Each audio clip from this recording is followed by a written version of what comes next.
Hello दोस्तों, video में आपका स्वागत है। मैं हूं राकेश कुमार और आप देख रहे हैं GIS NCERT।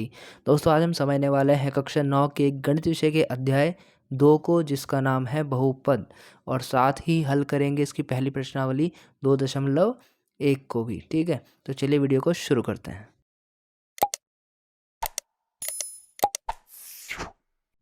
प्रश्नावली को हल करने से पहले आइए समझते हैं बहुपद के बारे में। इंग्लिश में इसको पोलिनोमियल कहते हैं। यहाँ पर हम पढ़ने वाले हैं एक चर वाले बहुपद, पोलिनोमियल्स इन वन वेरिएबल। एक चर वाले बहुपद में क्या होगा, सिर्फ एक ही चर होगा, x होगा, y होगा, z होगा, कोई भी इनमें से एक ही होगा। ठीक है, तो यहाँ पर है सबसे पहला पॉइंट बहुपद। इसका एग्जाम्पल है 2x 5x² + 2x + 5। देखिए ये भी बहुपद है, इसको भी बहुपद कहते हैं। 0 भी एक बहुपद है, 5 भी एक बहुपद है, -100 भी एक बहुपद है, -12x भी एक बहुपद है, y² + 5y ये भी एक बहुपद है। ठीक है, यहाँ पर आप देख सकते हैं, ये भी देखो, इसमें एक चर है x, इसमें भी एक चर है x, इसमें कोई चर नहीं है। ठीक है, ये है एक चर वाला बहुपद x, इसमें भी एक ही चर है जो कि है y, तो इन्हें इसलिए हम एक चर वाले बहुपद कह रहे हैं।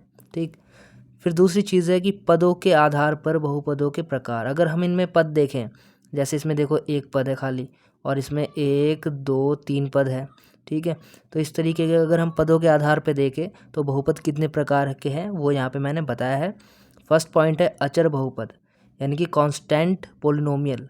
अचर बहुपद के एग्जाम्पल है 2 -5 7 आदि, मतलब नंबर में कुछ भी हो सकता है, प्लस के भी हो सकते हैं, माइनस के भी नंबर हो सकते हैं, जिसमें कोई भी चर नहीं है, उनको हम अचर बहुपद कहते हैं। ठीक है, यानी कि XYZ ये नहीं है, इसलिए वो अचर बहुपद है। शून्य को यहाँ पर हम शून्य बहुपद कहते हैं। अगर शून्य हुआ तो उसको शून्य बहुपद ही कहेंगे, हालांकि शून्य भी एक अचर बहुपद ही है। ठीक है, सेकंड जो पॉइंट है वो है एक पदी, जिसको हम इंग्लिश में मोनोमियल कहते हैं। एक पदी का मतलब जिसमें सिर्फ एक पद हो, जैसे कि 2x या 2 5x³ या -5x² या y, ये सब एक पदी है। ठीक है, क्योंकि इनमें एक एक पद है। फिर थर्ड पॉइंट है द्विपदी, यानी कि बाइनोमियल। इसमें दो पद होंगे, जैसे कि x + 1, देखो ये एक बहुपद है, दो पद है। x² - x, देखो एक बहुपद है, इसमें दो पद है, x² और -x। y³ 30 + 1, देखो यहाँ पर भी दो पद है, एक है y³ 30, एक है +1। ऐसे ही u⁵ -u⁵2 आदि, ये सब द्विपदी है। फिर हम बात करते हैं फोर्थ पॉइंट में त्रिपदी की, यानी कि ट्राइनोमियल। इसमें तीन पद होंगे, एग्जाम्पल है 5x² + 2x + 3, देखो तीन पद है। ऐसे यहाँ पर भी आप देख सकते हैं 5y6 - 4y² - 6 आदि। ठीक है, तो ये जो हमने पढ़ा है ये है पदों के आधार पर बहुपदों के प्रकार। लेकिन अब हम पढ़ने वाले हैं घातों के आधार पर। ठीक है, घातों के आधार पर बहुपद के प्रकार, तो चलिए देखते से भी। अब देखिए यह घातों के आधार पर बहुपदों के प्रकार। इसमें पहला पॉइंट है रैखिक बहुपद, इसको इंग्लिश में कहते हैं लीनियर पोलिनोमियल। ठीक है, ये इस रूप का होता है, ax + b के रूप का। एग्जाम्पल है 2x + 1 4x + 5 t + √2 y + 9। यहाँ पर आप देख सकते हैं जो चर है इनमें प्रत्येक बहुपद में, उनकी घात कितनी है, एक। देखो 2x, x⁴ 1 है, इधर भी x⁴ 1 है, यहाँ पर t⁴ 1 है, y⁴ 1 है। तो जिन बहुपद में चर की घात एक होती है उनको रैखिक बहुपद हम कहते हैं, लीनियर पोलिनोमियल, और ये इस रूप के होते हैं ax + b। यहाँ पर आप देख सकते हैं ये a हो गया, ये x हो गया, ये +b हो गया, ये a हो गया, ये x हो गया, प्लस ये b हो गया। यहाँ पर 1 है साथ में, तो वो a हो गया और ये x हो गया, मतलब चर हो गया ये t, x की जगह पे t है ये, प्लस b, ऐसे ये हो गया। ठीक है, तो ये इसका जो है एक सामान्य रूप हो गया। अब देखिए इसका सेकंड पॉइंट है। सेकंड पॉइंट में है द्विघात बहुपद, इंग्लिश में इसको हम बोलते हैं क्वाड्रेटिक पोलिनोमियल। ये इस रूप का होता है, ax² + bx + c के रूप का। एग्जाम्पल है इसमें 5 - y², यहाँ पर आप देखेंगे y⁵ 2 है। फिर है 4y + 5y², यहाँ पर भी आप देखेंगे जो y की घात है, जो सबसे बड़ी घात है वो 2 है। यहाँ पर भी आप देखेंगे y² - y + 6। तो देख सकते हैं सभी में जो जितने भी बहुपद हैं, यहाँ पर तीन बहुपद है, इनमें सबसे बड़ी जो घात है y की वो है 2, तो इसलिए ये कौन सा बहुपद हो गया, द्विघात बहुपद।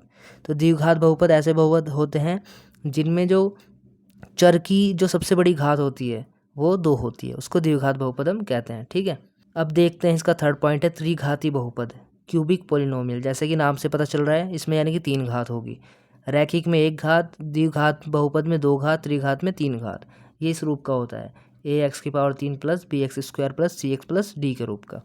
एग्जाम्पल है 4x3, 2x3 plus 1, 5x3 plus x², 6x3 minus x। यहाँ पर आप देख सकते हैं x3 भी है, x2 भी है, लेकिन हमें छोटी पावर नहीं देखनी, जो सबसे बड़ी पावर है उस बहुपद में उसको देखना है। तो यहाँ पर सबसे बड़ी पावर है 3, तो ये किस प्रकार का बहुपद हो गया? त्रिघाती बहुपद। ठीक है, फिर एक बात आपको नोट कर लेनी है, किसी भी बहुपद की घात पूर्ण संख्या होती है। जैसे कोई भी बहुपद है उसमें चर पर कोई भी पावर लगी हुई है, तो वो जो पावर होगी वो इस रूप में होगी 0, 1, 2, 3 डैडी डैश, कोई भी नंबर आ जाएगा, 0 हो सकता है, 1, 2, 3, 4, 5, 6 कुछ भी हो सकता है, इस रूप में होनी चाहिए, यानी कि पूर्ण संख्या होनी चाहिए वो घात। जैसे कि यहाँ पर अगर आप देखें 2x⁻⁻1 plus 5 √x plus 2, 4x⁻1/2 plus 5x आदि बहुपद नहीं है। क्यों नहीं है? देखो यहाँ पर जो -1 है ये पूर्ण संख्या नहीं है, इसलिए ये बहुपद नहीं है। फिर यहाँ पर आप देखेंगे यहाँ पर x है अंडर में। ठीक है, x अंडर में होने का मतलब हुआ x⁻1/2 होना। अंडर का मतलब होता है घात आधी होना, तो आधी तो पूर्ण संख्या में होता ही नहीं है। ठीक है, तो ये भी बहुपद नहीं है। ऐसे यहाँ पर भी आप देखेंगे x⁻1/2 है, तो ये भी बहुपद नहीं है, क्योंकि इनकी घात पूर्ण संख्या नहीं है, इसलिए ये बहुपद नहीं है। ठीक है, तो ये कुछ बेसिक चीज़ें थी, ये आपने पहले ही पढ़े हैं पिछले साल, एक बार इनका हमने फिर से रिवाइज कर लिया है। अब देखते हैं इसकी प्रश्नावली को। ये देखिए, ये है प्रश्नावली का पहला क्वेश्चन, और इसमें कहा गया है निम्नलिखित व्यंजकों में कौन कौन एक चर में बहुपद हैं और कौन कौन नहीं है, कारण के साथ अपने उत्तर दीजिए। ठीक है, यहाँ पर 1 से लेके 5th तक पॉइंट दिए गए हैं, और इनमें हमें बताना है कौन कौन से एक चर में बहुपद है और कौन कौन नहीं है, और साथ ही कारण भी देने हैं। ठीक है, तो चलिए इसका आंसर देखते हैं। ये देखिए, पहले क्वेश्चन के पहले पॉइंट का आंसर है। इसमें हमें बताना है कि ये जो यहाँ पर बहुपद दिया गया है ये एक चर में बहुपद है या नहीं है, अगर है तो क्यों है, और नहीं है तो क्यों नहीं है। ठीक है, तो इसका आंसर बिल्कुल सीधा सीधा है। इसमें हम लिख देंगे आंसर में, इसमें केवल एक चर x है। ठीक है, इसमें केवल एक चर है ना x, तथा x की घात एक पूर्ण संख्या है। ठीक है, इसलिए यह एक चर में बहुपद है। ठीक है, अब देखो क्वेश्चन के अंदर क्या दिया गया है, यहाँ पर 4x² माइनस 3x प्लस 7। इस बहुपद के अंदर आप देखेंगे इसमें केवल एक ही चर है जो कि है x, और x की जो पावर अगर आप देखोगे तो वो एक पूर्ण संख्या है। ठीक है, तो इसलिए यह एक चर में बहुपद है। ठीक है, तो इस प्रकार से करना है। अब देखते हैं इसका सेकंड पॉइंट। अब देखिए, ये सेकंड पॉइंट का आंसर है। यहाँ पर भी हम लिखेंगे, इसमें केवल एक चर y है ना, इसमें केवल एक चर y है देखो, तथा y की घात एक पूर्ण संख्या है, और अगर आप y की घात देखोगे तो एक पूर्ण संख्या है वो। ठीक है, इसलिए यह एक चर में बहुपद है। ठीक है, तो ये इसका आंसर हो गया। अब देखते हैं इसका थर्ड पॉइंट। अब देखिए, ये है थर्ड पॉइंट का आंसर। सबसे पहले हम क्या करेंगे, इसको ना इस रूप में लिख लेंगे 3t की घात 1/2, क्योंकि देखो √t का मतलब होता है t की घात 1/2, अंडर का मतलब घात 1/2 होना। ठीक है, प्लस t √2। ठीक है, इस तरीके से हमने लिख लिया है। अब हम लिखेंगे, इसमें केवल एक चर स्मॉल t है, लेकिन t की घात एक पूर्ण संख्या नहीं है। देखो, t की जो घात है वो एक पूर्ण संख्या नहीं है, 1/2 आ रहा है, जो कि एक पूर्ण संख्या नहीं है। चर तो इसमें एक ही है t, लेकिन उसकी घात पूर्ण संख्या नहीं है, इसलिए यह बहुपद नहीं है। ठीक है, इसलिए बहुपद नहीं है, ये इसका आंसर हो गया। ठीक है, अब देखते हैं इसका फोर्थ पॉइंट। अब देखिए यह फोर्थ पॉइंट का आंसर, इसको हम पहले इस रूप में लिख लेंगे y + 2, y ऊपर जाएगा तो पावर माइनस में हो जाएगी इस तरीके से। ठीक है, अब हम इसमें लिखेंगे, इसमें केवल एक चर y है, लेकिन y की घात एक पूर्ण संख्या नहीं है। जो y की घात है माइनस में आ रही है, जबकि पूर्ण संख्या माइनस में नहीं होती है। ठीक है, तो y की घात पूर्ण संख्या नहीं है। ठीक है, इसलिए यह बहुपद नहीं है। ठीक है, इसलिए बहुपद नहीं है, ये इसका आंसर हो गया। ठीक है, अब देखते हैं इसका फिफ्थ पॉइंट। अब देखिए यह फिफ्थ पॉइंट का आंसर, इसमें भी ऐसे ही हो जाएगा। तो हमने लिखा इसमें x, y और t। ठीक है, x भी है, y भी है और t भी है, तीन चर है। ठीक है, तीन चर है तथा इन चरों की जो घात है एक पूर्ण संख्या है। ठीक है, अगर आप इनकी घात देखोगे 10, 3, 50, ये सभी एक पूर्ण संख्या है, इसलिए यह एक बहुपद तो है।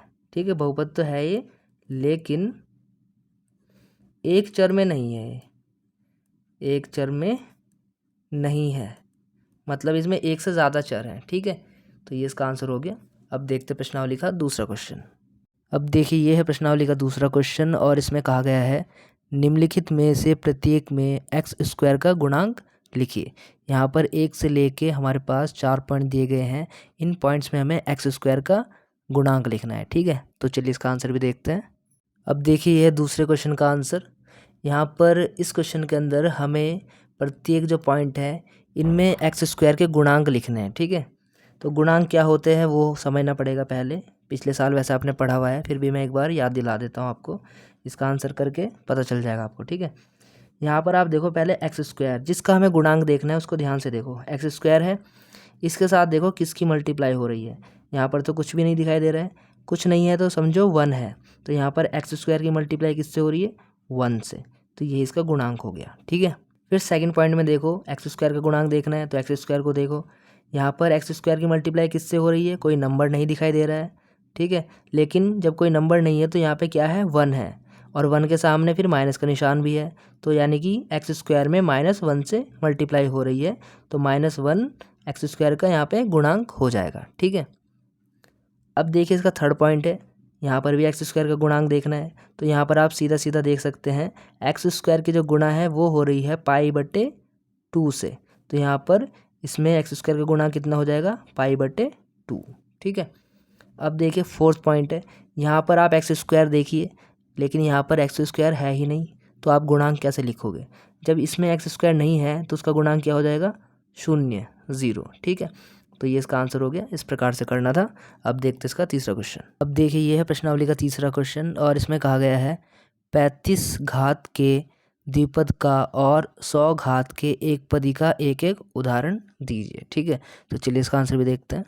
अब देखिए यह तीसरे क्वेश्चन का आंसर है। इस क्वेश्चन में कहा गया है कि 35 की घात वाला तो द्विपद लिखिए और 100 की घात वाला एक पदी लिखना है। ठीक है, तो आप कुछ भी ले सकते हैं, तो मैं ऐसे लिख रहा हूँ, देखो 35 की घात हो गई, x की घात 35, और यहाँ पे क्योंकि हमें द्विपदी दिखाना है तो यहाँ पे कुछ और लिख लीजिए साथ में, 5 लिख दिया मैंने। ठीक है, तो देखिए 35 की घात वाला द्विपदी मैंने लिख दिया है। ठीक, इसमें अगर इस बहुपद की हम घात देखें तो कितनी हो जाएगी, 35 हो जाएगी। ठीक है, अब हमें एक पदी लिखना है लेकिन 100 घात वाला, तो ऐसे लिख सकते हैं आप y की घात 100, साथ में यहाँ पे 5 लगा दीजिए, चाहे मल्टीप्लाई में रहेगा एक पदी, तो देखो 100 की घात वाला एक पदी। ठीक है, ऐसे आप कई प्रकार से लिख सकते हो, ज़रूरी नहीं है कि बिल्कुल ऐसे लिखना है, अलग अलग भी आप यहाँ पे टर्म ले सकते हो, लेकिन घात आपको वही दिखानी है। ठीक है, तो ये इस प्रकार से हो गया, इसका आंसर है। अब देखते हैं इसका चौथा क्वेश्चन। अब देखिए ये है प्रश्नावली का चौथा क्वेश्चन और इसमें कहा गया है निम्नलिखित बहुपदों में से प्रत्येक बहुपद की घात लिखिए। ठीक है, इसमें 1 से लेकर 4 तक पॉइंट दिए गए हैं। चलिए इसका आंसर भी देखते हैं। अब देखिए यह चौथे क्वेश्चन का आंसर है। इस क्वेश्चन में कहा है कि यहाँ पर 1 से लेकर 4 तक पॉइंट दिए गए हैं और ये बहुपद है। इन बहुपदों की हमें घात बतानी है। ठीक है, तो देखिए पहले पॉइंट का आंसर, बहुपद की घात देखने के लिए हमें क्या करना होता है, जो चर है, चर में हमें देखना है कि सबसे बड़ी पावर कौन सी है। यहाँ पर देखो पावर 3 है x की, यहाँ पे 2 है, यहाँ पे 1 है। सबसे बड़ी जो पावर है वही बहुपद की घात कहलाती है। ठीक है, तो यहाँ पर इसका आंसर क्या हो गया, 3। ये इस बहुपद की घात है। ठीक, यहाँ पर देखिए आप सेकंड पॉइंट में जो सबसे बड़ी पावर है वो 2 ही है खाली। ठीक है, y एक चर है और इसकी सबसे बड़ी पावर यहाँ पे 2 है, तो बहुपद की घात कितनी हो जाएगी, 2। ठीक है, फिर थर्ड पॉइंट में देखिए यहाँ पर t चर है और सबसे बड़ी घात वही है, एक ही t है, तो एक ही है इसकी घात, यहाँ पर आप देख सकते हैं। तो यहाँ पर जो इस बहुपद की घात हो जाएगी वो हो जाएगी 1। ठीक है, फिर देखिए फोर्थ पॉइंट है, यहाँ पर कोई चर ही नहीं है, तो इसको आप ऐसे लिख सकते हो, अथवा 3x की घात 0 इस फॉर्म में लिख दो। किसी की भी घात 0 होने का मतलब 1, तो 1 की गुणा 3 में करेंगे तो 3 ही रहेगा, तो इस फॉर्म में लिख सकते हैं। तो यहाँ पर अगर चर ही नहीं है तो बहुपद की घात कितनी हो जाएगी, 0। ठीक है, तो इसका आंसर हो गया। अब देखते हैं इसका पांचवा क्वेश्चन। अब देखिए ये है प्रश्नावली का पांचवा क्वेश्चन और इस प्रश्नावली का आखिरी क्वेश्चन भी है। इसमें कहा गया है बताइए कि निम्नलिखित बहुपदों में कौन कौन बहुपद रैखिक हैं और कौन कौन द्विघाती है और कौन कौन त्रिघाती है। ठीक है, तो चलिए इसका आंसर भी देखते हैं। अब देखिए यह पांचों क्वेश्चन का आंसर। यहाँ पर हमें 6 पॉइंट दिए गए हैं और ये बहुपद हैं 6 के 6। हमें इनमें बताना है कि इनमें से कौन रैखिक बहुपद है, कौन द्विघाती है, कौन त्रिघाती है। ठीक है, तो पहले पॉइंट का आंसर देखते हैं। आपको यहाँ पे पावर देखनी है, चर की जो पावर है सबसे बड़ी वो क्या है, 2 है, यानी कि ये द्विघाती बहुपद है। ठीक है, तो लिख देंगे द्विघाती है ये। इसमें देखेंगे यहाँ पर जो चर की सबसे बड़ी पावर है वो है 3, इसलिए ये है त्रिघाती बहुपद, त्रिघाती बहुपद। ठीक, फिर है थर्ड पॉइंट, यहाँ पर जो y की सबसे बड़ी पावर है यानी कि जो इस बहुपद की घात है वो है 2, यानी कि ये भी हो गया द्विघाती बहुपद। ठीक, फिर फोर्थ पॉइंट की बात करते हैं। यहाँ पर x की यानी कि जो चर है उसकी जो सबसे बड़ी पावर है वो है 1, तो यह है रैखिक बहुपद, तो रैखिक लिख देंगे। फिर फिफ्थ पॉइंट में भी आप देखेंगे t एक चर है और इसकी पावर 1 है, तो ये भी रैखिक बहुपद हो गया। ठीक है, ये रैखिक बहुपद हो गया। फिर है 6 पॉइंट, ये है r स्क्वायर, r यहाँ पर एक चर है और उसकी पावर 2 है, तो ये क्या हो जाएगा, द्विघाती बहुपद। ठीक है, फिर एक लास्ट पॉइंट रह गया है 7th पॉइंट। यहाँ पर आप देख सकते हैं 7x की पावर 3, तो जो चर है वो है x और उसकी पावर क्या है 3, तो 3 पावर है, तो ये किस प्रकार का बहुपद हो जाएगा, त्रिघाती बहुपद। ठीक है, तो इस प्रकार से इस क्वेश्चन का भी आंसर कंप्लीट हुआ है। तो दोस्तों आज की वीडियो में बस इतना ही, बाकी की जो प्रश्नावली है वो हम करेंगे अगली वीडियो में। तब तक के लिए आप इस वीडियो को देखिए, बताइए वीडियो आपको कैसी लगी। अगर वीडियो आपको अच्छी लगी तो वीडियो को लाइक कर देना, शेयर करना, अपने दोस्तों में कमेंट करना। ठीक है, और अगर आपने अभी तक इस चैनल को सब्सक्राइब नहीं किया है तो सब्सक्राइब कर लेना। ठीक, क्योंकि मैं आगे ऐसी ही एजुकेशनल वीडियो आप सभी के लिए लेकर आता रहूँगा। ठीक है, तो मिलता है आपसे अगली वीडियो में, तब तक के लिए bye, take care, thanks for watching.